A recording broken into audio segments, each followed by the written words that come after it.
Hello दोस्तों, आज हम मैथ के कुछ मोस्ट इम्पोर्टेंट क्वेश्चन करने वाले हैं।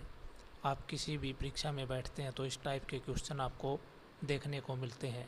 हम जो है प्रत्येक सब्जेक्ट पर इस तरह के इम्पोर्टेंट क्वेश्चन आपके लिए लाते रहते हैं।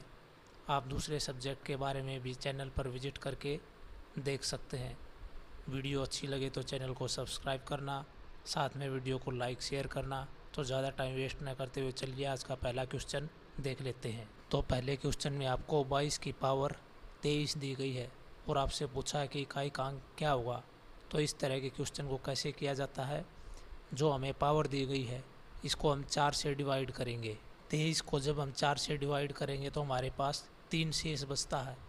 अब जो शेष बचता है उसको हम दी गई संख्या से मल्टीप्लाई करेंगे, यानी कि 22 से 3 को गुणा कर देंगे। तो जो हमारा इकाई का अंक आएगा सिर्फ हमें वही लेना है, पूरी संख्या हम नहीं देखेंगे। तो इसमें हमारा इकाई का अंक क्या आता है, 6। तो यहाँ हमारा राइट आंसर होगा ऑप्शन सी। प्रश्न नंबर 2 में दोस्तों आपको एक संख्या दी गई है 256। इसको 2 बार गुणा करके लिखा है। इसके बाद 144 है, इसको भी 2 बार मल्टीप्लाई किया गया है। तो यहाँ हम क्या करेंगे, 256 को ए मान लेंगे और 144 को बी मान लेंगे। 256 को 2 बार लिखा है तो हम यहाँ ए स्क्वायर लिखेंगे। फिर माइनस 144 को 2 बार लिखा तो माइनस बी स्क्वायर करेंगे। अब हमारे पास ए स्क्वायर माइनस बी स्क्वायर का फार्मूला बनता है। क्या फार्मूला होता है, ए प्लस बी इंटू ए माइनस बी। अब हम ए की जगह ए की वैल्यू रखेंगे, बी की जगह बी की वैल्यू रखेंगे। तो 256 में 144 ऐड करेंगे तो कितना आएगा, 400। और 256 में से 144 माइनस करेंगे तो हमारे पास कितना बचेगा, 112। 112 से 112 कट जाएगा, हमारे पास अब कितना बचा, 400। हमारा राइट आंसर होगा ऑप्शन बी। प्रश्न नंबर 3 में आपको बताना है कि 110 से 120 में कितनी अभाज्य संख्याएं हैं। तो हम 110 से 120 के बीच की संख्याएं लिख लेते हैं। तो इसमें हम देखते हैं कि 113 एक ऐसी संख्या है जिसके केवल 2 गुणनखंड है। तो केवल एक ही संख्या है जो कि अभाज्य है। तो यहाँ हमारा राइट आंसर होगा ऑप्शन बी। नेक्स्ट क्वेश्चन में आपसे पूछा कि 1 से 200 के बीच में ऐसी कितनी संख्याएं हैं जो 2 और 3 से पूरी भाग होती हैं। तो इस क्वेश्चन को हम कैसे सोल्व करेंगे, 2 और 3 को आपस में मल्टीप्लाई कर देंगे तो हमारे पास कितना आएगा, 6। अब हम 200 को 6 से भाग करेंगे तो जो भी हमारा भागफल आएगा वही हमारा राइट आंसर होगा। तो हमारा भागफल यहाँ कितना आता है, 33। यहाँ हमारा उत्तर होगा ऑप्शन डी।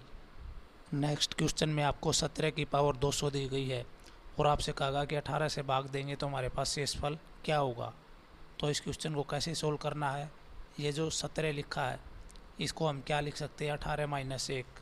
18 माइनस 1 भी तो 17 होता है ना। तो 17 की जगह हम लिखेंगे 18 माइनस 1 और डिवाइडेड बाई 18। तो 18 से 18 कट जाएगा और 1 की पावर कितनी भी हो हमेशा आंसर 1 ही होता है। 1 की पावर अगर 200 भी है तो कितना आएगा, 1। यहाँ हमारा उत्तर होगा ऑप्शन ए।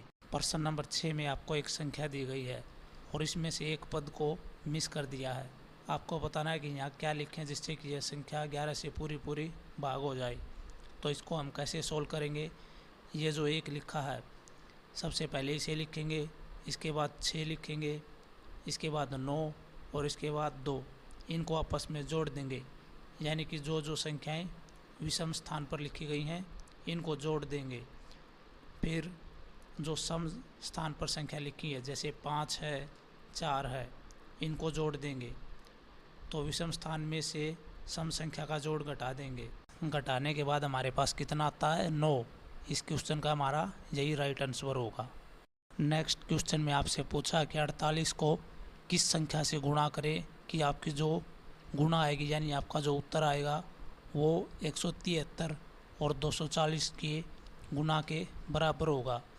तो इसमें हम मान लेते हैं कि 48 को अगर x से गुणा करें तो हमारा जो गुणनफल आएगा वो 173 और 240 के गुणनफल के बराबर होगा।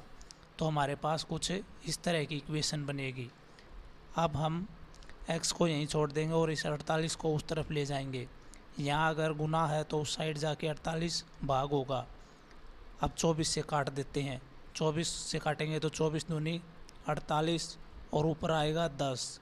फिर इस 10 को 2 से काट देंगे, 2 पंजे 10। अब 173 और 5 को आपस में मल्टीप्लाई करेंगे तो कितना आएगा? 865, ऑप्शन सी।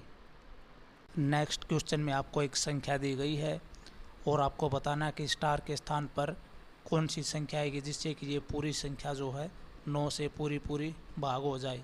तो इस क्वेश्चन को हम कैसे लगाएंगे?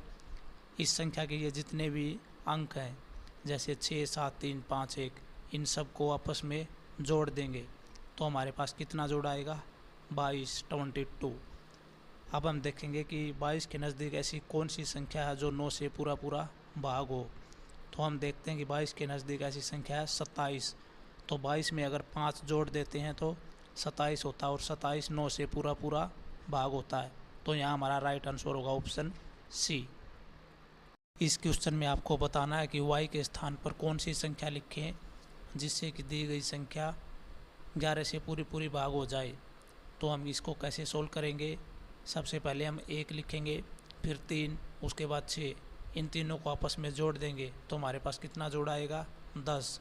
अब y प्लस y लिखेंगे तो कितना होगा? 2y। अब हमारे पास इक्वेशन बनेगी 2y इज इक्वल टू 10। तो यहाँ से y की वैल्यू कितनी आएगी? 5। हमारा उत्तर क्या होगा? Option D. इस क्वेश्चन में दोस्तों आपसे पूछा कि 1 से 100 तक की संख्याओं को अगर आपस में मल्टीप्लाई किया जाए तो लास्ट में शून्यों की संख्या कितनी होगी। तो आपको देखना कि इस तरह के क्वेश्चन में संख्याएं जो है लगातार होनी चाहिए। तो हम जो है यहाँ 100 को 5 से भाग करेंगे। अगर 100 की जगह 200 होता तो उसको हम 10 से भाग करते। इसी तरह अगर 300 होता तो उसको 15 से भाग करते। यहाँ 100 दिया तो हम 100 को जो है 5 से भाग करेंगे तो हमारे पास कितना आएगा?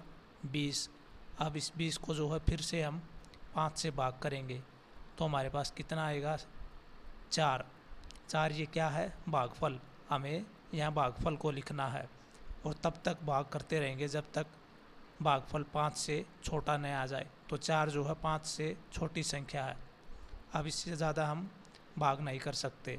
तो अब हम 20 और 4 को आपस में जोड़ देंगे। हमारा कितना जोड़ आएगा? 24। यही हमारा उत्तर होगा। लास्ट में शून्यों की संख्या कितनी होगी? 24, ऑप्शन ए। तो आज की वीडियो में दोस्तों हम बस इतना ही पढ़ेंगे। कल फिर जो है 10 most important question 10 different type लेके आपके सामने हाजिर होंगे। अगर वीडियो अच्छी लगे तो चैनल को सब्सक्राइब कर लेना। धन्यवाद।